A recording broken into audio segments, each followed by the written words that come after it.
우리가 가진 성경에도 타이틀에 찬양의 노래라고 소개하고 있습니다. 이 내용은 구원받은, 하나님으로부터 구원받은 하나님의 백성들의 찬양의 노래라고 할 수 있고, 특별히 구조적으로 보면 이사야서의 앞부분 또 뒷부분 계속해서 심판에 대한 이스라엘의 역사를 통해서 하나님이 어떻게 이스라엘을 이끌어 오셨는지를 보여주시고 가르쳐 주시고 회개하고 다시 하나님께로 돌아가게 하기 위한 목적을 담았습니다. 그런데 그 중간중간에 이렇게 찬양의 노래가 담겨 있다는 것은 마치 우리가 아가서의 말씀을 살펴보면 쉬운 성경은 그 부분이 이게 정확성에 대해서는 조금 논의를 해야 되겠지만 쉬운 성경에서는 여자, 남자 또는 합창이라고 설명을 해주니까 참 좋은 것 같아요.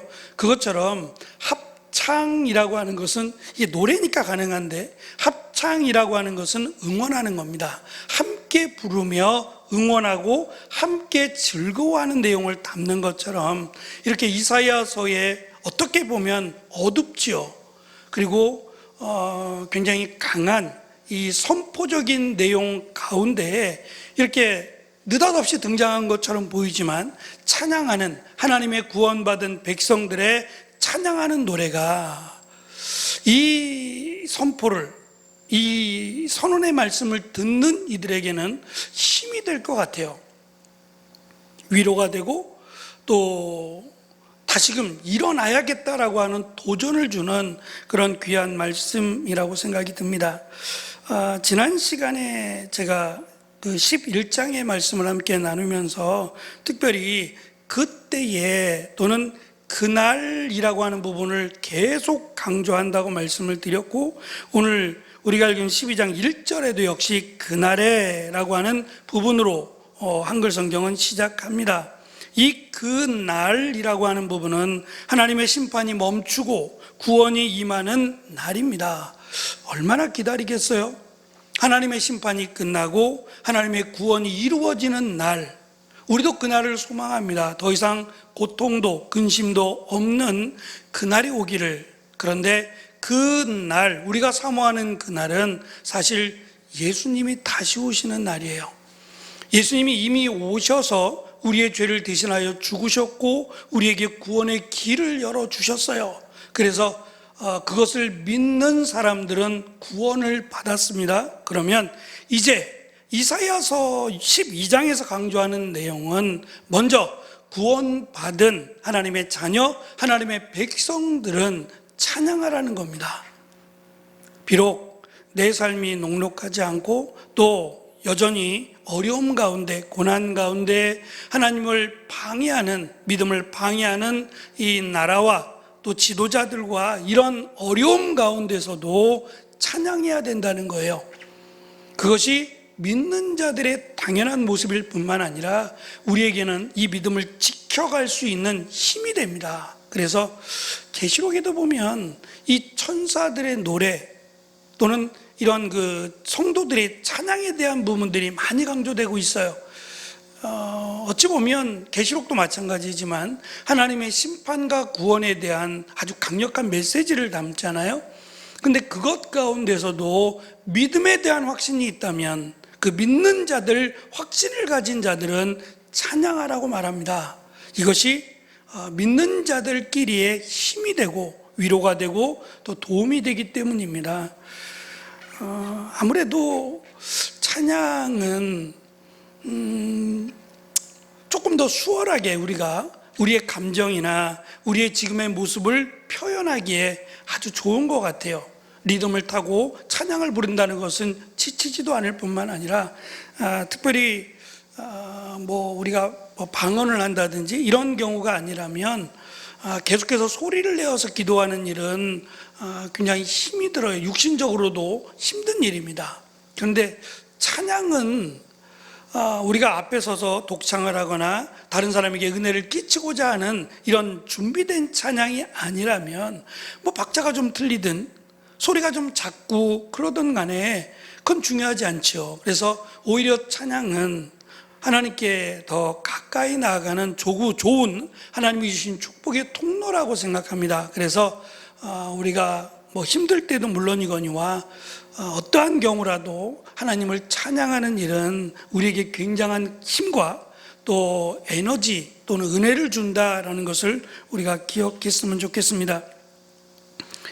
12장은 그날에 대한 예언과 그 구원을 경험한 백성들의 찬양의 내용을 담습니다. 12장은 하나님의 진노가 물러가고 위로가 임할 때 성도들이 어떻게 반응해야 하는지를 보여주는 찬양시이며 신앙 고백이라고 할 수 있습니다. 그날이 오면 백성은 여호와여 내가 주님을 찬양합니다. 주께서 전에는 내게 진노하셨으나 이제는 진노를 거두시고 나를 위로해 주셨습니다 라고 노래한다고 말합니다. 이것은 말 그대로 노래입니다. 사실은 우리가 그 하나님의 진노하심이라고 설명하는 이 지금 고백하는 이 내용은 어려움 가운데 있을 때의 고백이에요. 하나님이 버린 것이 아닙니다.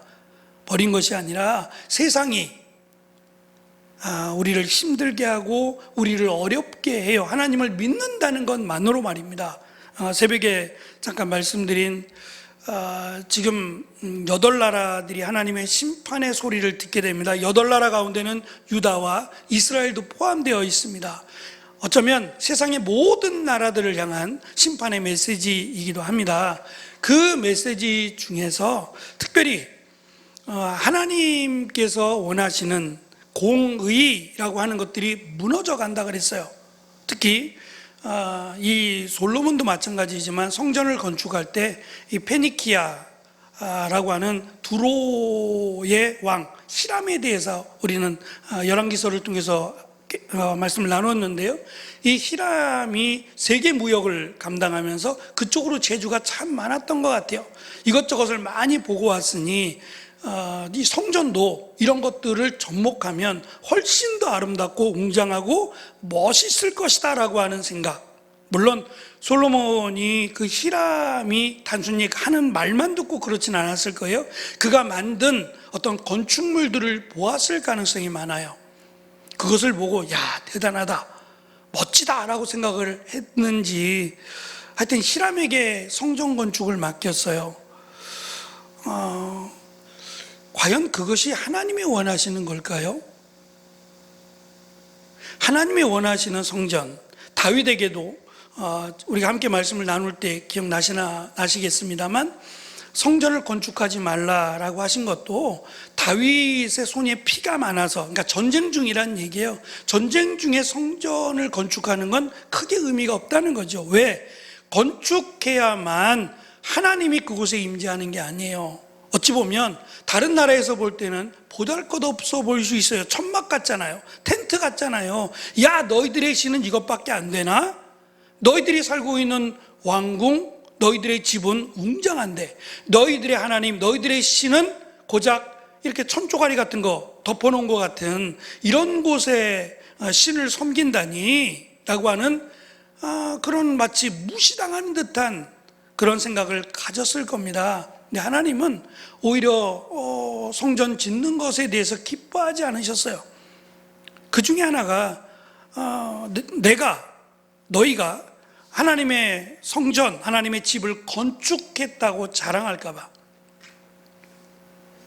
마치 하나님의 집을 져줬으니까 내가 하나님께 무언가를 받아야 된다는 식의, 하나님의 은혜 받아야 되고 하나님의 사랑을 받을 만한 자격을 갖춰줬다고 생각한다면 잘못된 거죠.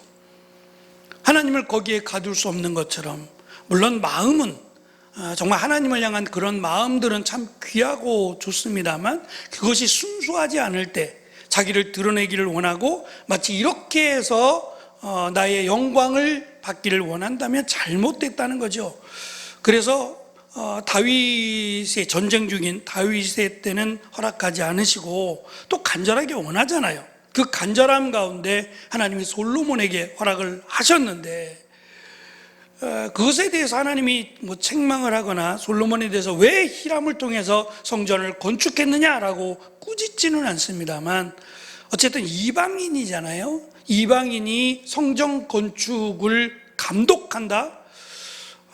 좀 이거는 과연 하나님이 기뻐하실까라는 생각을 가져봅니다. 그래서 솔로몬이 마냥 칭찬만 할 수 없는, 그가 하나님께 받은 지혜가 하나님의 영광을 위해서 사용하기보다는 오히려 자기의 의를 드러내기 위해서 사용한 것이 많았다라는 생각을 가져봅니다. 뭐 방패나 칼이나 창이나 이런 것들을 금으로 만든 어리석음도 마찬가지겠죠.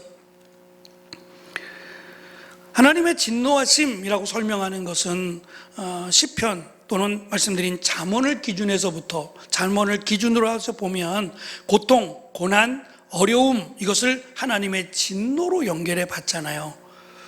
이것에 대해서 욥기서나 전도서는 그렇지 않다라고 설명을 하고 있지만, 어쨌든 사회의 지도자들이나 이 사회가 하나님을 온전히 섬기는 일에 오히려 방해하거나 거역한다면 이것을 하나님의 진노로 보았을 가능성이 많습니다.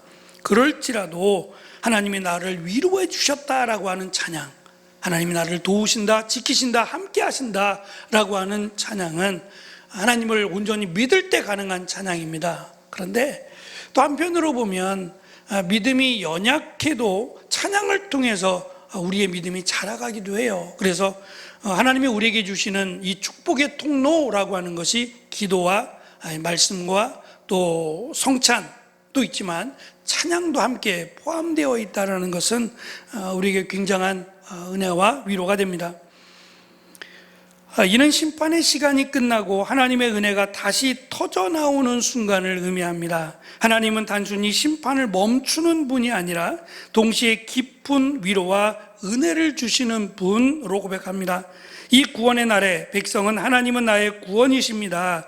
하나님을 믿으니 내게 두려움이 없습니다. 여호와는 나의 힘이시며 나의 노래시며 나의 구원이십니다 라고 고백합니다. 이 고백은 구원을 경험한 자들의 핵심적인 고백 또는 성품이라고 할 수 있을 겁니다. 그래서 우리가 찬양은 언제든지 할 수 있잖아요. 크게 하지 않고 뭐 마이크를 대고 이렇게 하는 게 아니고 내가 조용한 시간에 소리를 죽여가며 할 수도 있어요. 아마 이런 경험들은 다 한 번쯤은 해보시지 않았을까? 정말 감당하기 버겁고 힘들고 그럴 때 말입니다. 그럴 때 하나님 앞에 나아가서 마치 흥얼거리듯이 하나님을 찬양하며 오히려 하나님의 위로를 이 찬양을 통해서 받았던 경험들 말입니다.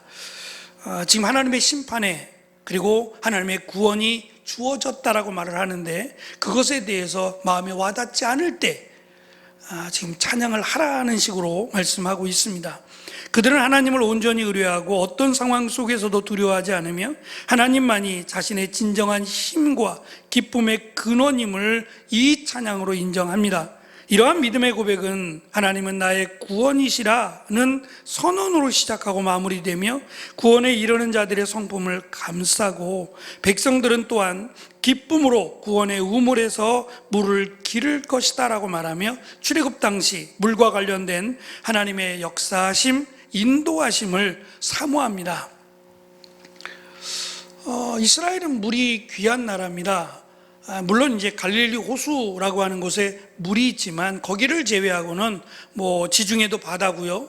마실 물이 없어요. 그래서 우물을 파야 되는데 땅을 판다고 우물이 나오는 건 아니에요. 그래서 우물 때문에 전쟁을 하기도 합니다.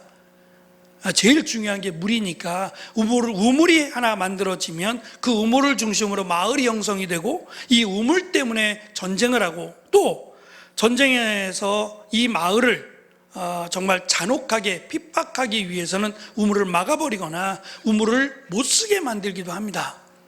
그래서 물이 그만큼 소중하다는 것을 이스라엘 역사 가운데서는 우리가 알 수 있고요. 또 1년에 2차례만 비가 오니까 나머지는 물이 넉넉하지 않습니다. 물을 받아놓고 저장하는 시설도 없었고요. 그러한 상황 속에서 하나님이 이스라엘 백성들을 40년 동안 광야로 인도하시면서 갈아여서 갈증이 나서 힘들어했던 적이 없었어요. 도대체 그 많은 물이 어디서 날까요?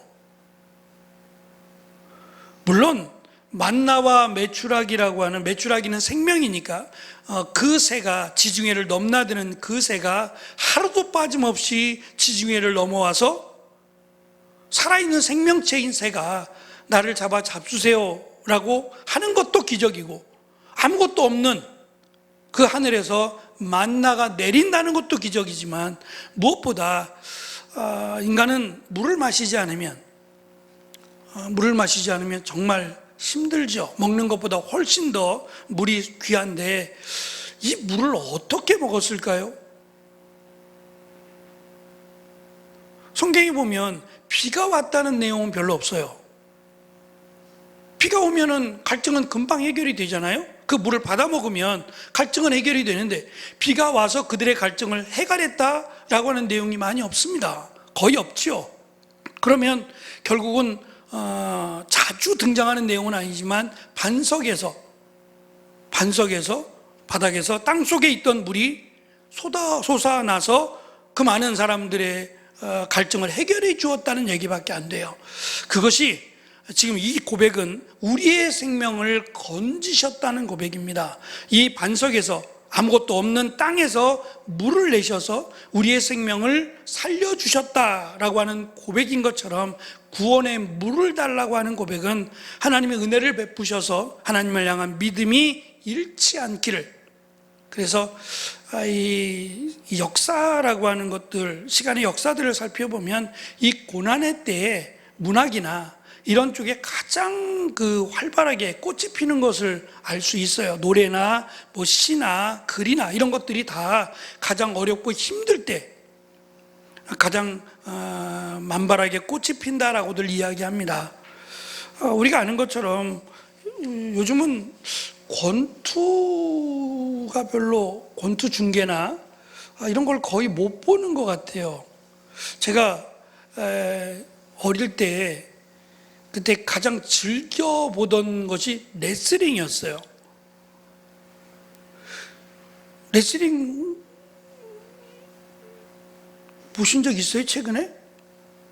없죠. 중계도 안 하는 것 같아요. 그러니까 올림픽이나 월드컵이나 이런 거 할 때를 제외하고는 권투 중계도 별로 없지만 레슬링 중계도 없어요. 그때 김일이라고 하는 선수요. 머리 이렇게 팍팍 깎은 그 선수가 이렇게 막 박치기 하거나 그런 TV 앞에서 마을 사람들이 모여가지고 막 박수치고 머리에서 피가 나면 같이 가슴을 여미고 어떻게 하지 막 그랬던, 그때 이제 그들이 하는 말이, 이 우승 트로피를 타려면 권투 선수나 레슬링 선수나 스포츠 선수들은 배가 고파야 된대요. 배가 고파야 우승을 할 수 있다는 얘기를 합니다. 배가 고프지 않으면 안 한다는 거예요. 힘드니까 오죽하면 이걸 하겠느냐라고 하는 마음으로 정말 배가 고파야 내가 이를 악물고 이걸 해서 우승을 하지, 그렇지 않으면 할 수 없다는 얘기죠. 다 그렇다고 볼 수는 없겠지만, 고난이라는 것은 어쩌면 하나님께서 이스라엘 백성들을 위해서 예비하신 훈련 학교라고 설명을 하잖아요. 미워서 그런 게 아니라 사랑하니까. 그래서 이런 찬양을 할 수 있는 것은 하나님을 믿으니까요. 하나님이 비록 우리에게 고난을 주실지라도 이 고난을 통해서 하나님은 고난만이 아니라 피할 길도, 은혜도 주신다라는 것을 함께 고백합니다. 두 번째, 온 세상에 전할 하나님의 위대하심을 찬양합니다. 4절과 5절인데요. 구원을 경험한 백성들은 이제 개인적인 찬양을 넘어 공동체적인 사명을 감당합니다. 그날에 그들은 서로에게 여호와를 찬양하고 주께 예배하여라. 주께서 하신 놀라운 일들을 민족들 가운데 전하여라.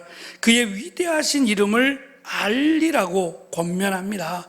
나 개인에게서 이제는 우리로, 그리고 모두에게로 하나님의 은혜를 함께 찬양하자는 겁니다. 노래는 이 말보다는 훨씬 더 확산되는 힘이 있는 것 같아요. 특히 고난 가운데 한마디의 노랫말이나 또 이 글귀가 진짜 위로가 되고 힘이 될 때도 많습니다. 그래서 나만이 아니라 우리가 모두가 하나님의 위로와 은혜를 받기 위해서 함께 이 찬양의 내용이 함께 울려지기를, 그래서 모두가 힘을 내서 하나님을 온전히 믿는 믿음의 길을 가자라고 하는 찬양을 부르자는 점입니다. 이것이 구원받은 자들이 마땅히 행해야 할 반응이자 사명이라고 말합니다. 여기서 핵심은 하나님이 하신 일만을 전하는 것이 아니라 그의 이름을 알리는 겁니다. 구약에서 이름은 그 존재의 모든 본질과 성품을 나타냅니다. 그래서 사실 하나님이라고 하는 것은 이름이 아니에요. 하나에다가 님자를 붙인 거잖아요. 그러니까 한 분이신 분이란 얘기예요. 하나님은 한 분이라고 하는 말이지 하나님이 이름이 아닙니다. 그래서 이것을 카톨릭에서는 하늘님이라고 한 거예요. 하늘에 계신 하나님이라고 말을 한 겁니다. 그래서 이름이라고 하는 것은 하나님께서도 이름을 주실 때에 그 이름이 내가 바라고 소망하는 것이 아니에요. 그래서 제가 우리나라가 예를 들어서 뭐 독재 정권 때 제 이름이 문제가 될 수도 있어요.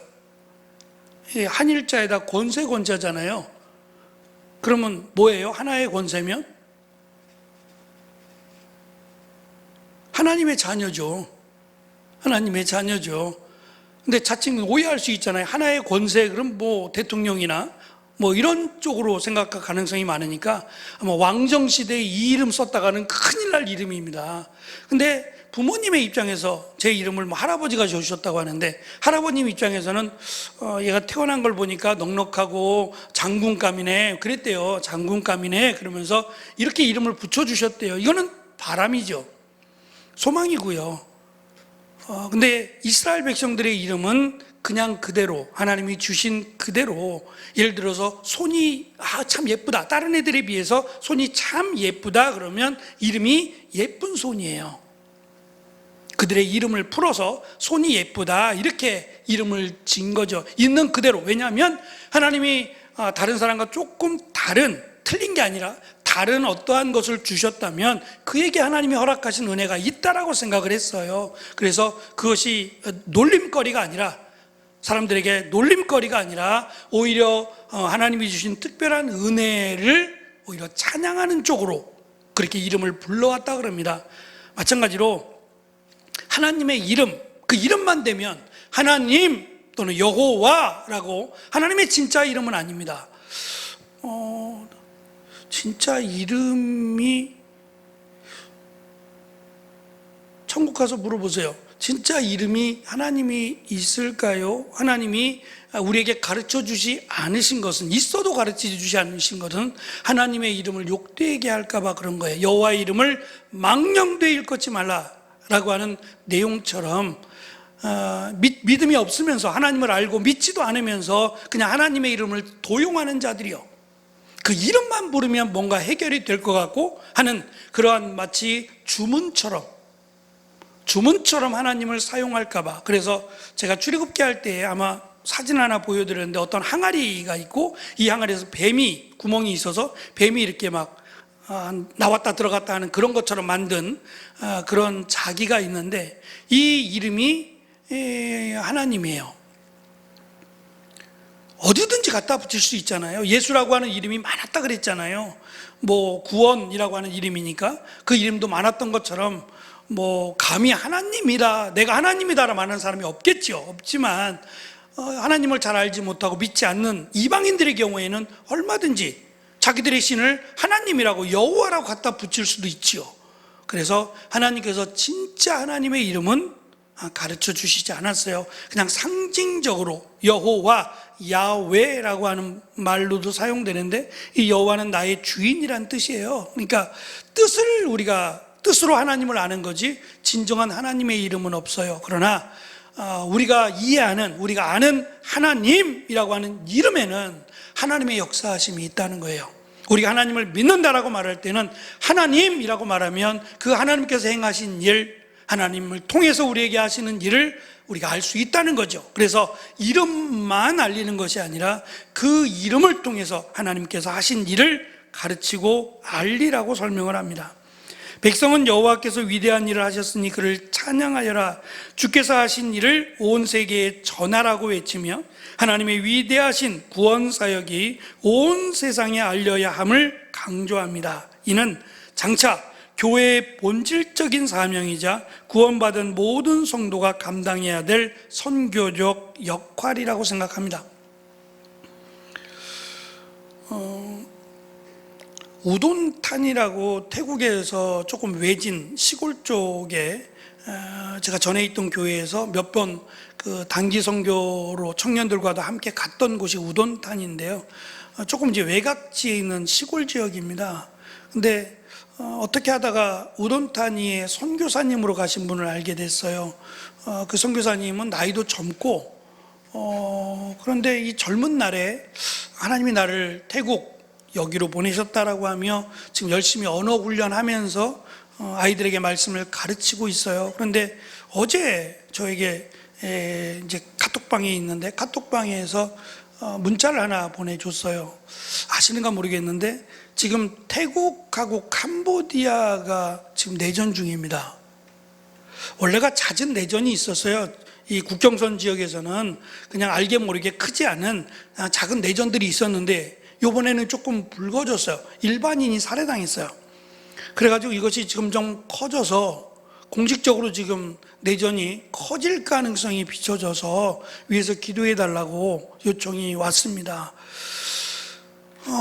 전쟁이 지금 러시아하고 우크라이나도 멈추지 않았어요. 근데 이 전쟁이 아시아 쪽으로 넘어와서 태국하고 캄보디아가 다시 전쟁을 시작한다? 좋은 소식이 아닙니다. 왜냐하면 이게 전쟁이라고 하는 것들은 영향을 받게 돼 있어요. 영향을 받아서 다른 곳에 이렇게 기름에 물 붓듯이 이렇게 함께 영향을 주는 부분들이 있어서 특히 우리나라 같이 분단된 나라, 아직도 전쟁 중이잖아요. 우리나라는 전쟁 중인 분단된 나라에서는 더욱 좋지 않은 소식입니다. 나라를 위해서 기도해 주셨으면 좋겠습니다.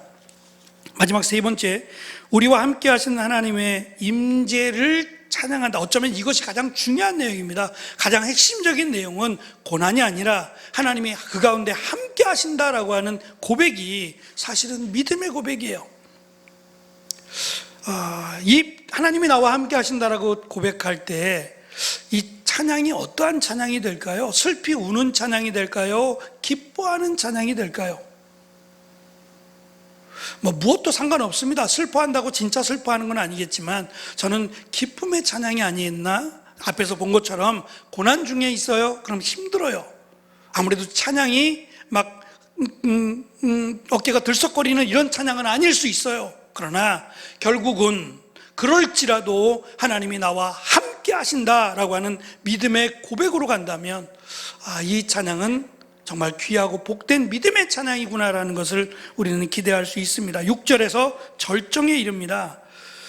시온에 사는 사람들아 기쁨으로 외치고 노래하여라. 이스라엘의 거룩하신 분이 너희 가운데 위대한 일을 하셨다.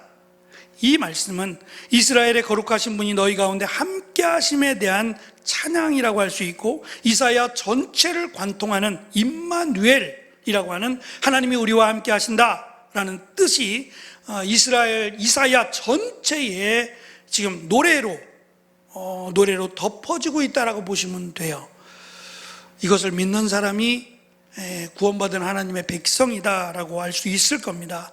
예수님께서도 임마누엘 대신 자신이 임마누엘 대신 하나님으로 오셨다라고 설명을 하고, 마지막 세상 끝날까지 주님이 다시 오실 때까지 내가 항상 너희와 함께 있으리라고 하는 임마누엘로 마태복음이 끝이 나죠. 하나님은 우리를 버리지 않으세요. 심지어는 우리가 하나님을 버려도 하나님은 우리를 버리지 않으세요. 그것이 사랑이고 자비예요. 자녀들을 키우다 보면 자녀들이 화가 나서 부모하고 어려움을 겪어서 때로는 가출도 하고 막 진짜 다시 안 볼 것처럼 남남이 되는 것처럼 말들을 합니다. 드라마에서나 볼 법한 일들인데요. 그럴지라도 사실 정말 부모가 자녀를 버릴까요? 모르겠습니다. 시대가 워낙 이상해져서 아니다라고 확신 있게 말할 수 있었으면 좋겠는데, 그럴지라도 저는 그래도 부모는 자녀를 버리지 않습니다. 자녀가 부모를 버린다 해도 부모는 자녀를 버리지 않습니다. 하나님은 지금 이렇게까지 하나님이 심판하셔도 전혀 문제가 없어요. 심판하고 쓸어버리셔도 할 말이 없는데 이렇게까지 하나님이 말씀하시고 또 믿는 자들이 함께 노래를 부르라, 너희들이 이 노래를 모든 사람들이 듣게 하라, 이렇게 하시는 것은 조금이라도 더 기회를 주시기 위함이에요. 돌아오라고 하나님이 자비를 베푸시고 있다라는 것을 우리는 알 수 있습니다. 하나님의 임재는 그 어떤 것과도 비교할 수 없는 가장 소중한 축복이자 찬송을 받으시기에 합당한 가장 큰 이유가 됩니다. 찬양은 의무감에서 나오는 것이 아니라 하나님께서 행하신 극히 아름다운 일과 그분이 우리와 함께 계심에 대한 자연스러운 반응이라고 할 수 있습니다. 기도를 포함한 모든 신앙생활이 하나님의 은혜로 가능하듯 찬송 또한 그리합니다. 이사야 12장은 하나님의 구원과 임재를 경험한 백성들이 첫째, 기쁨으로 하나님을 찬양하고 두 번째, 그분의 위대하심을 온 세상에 담대히 선포해야 됨을 강력히 촉구합니다.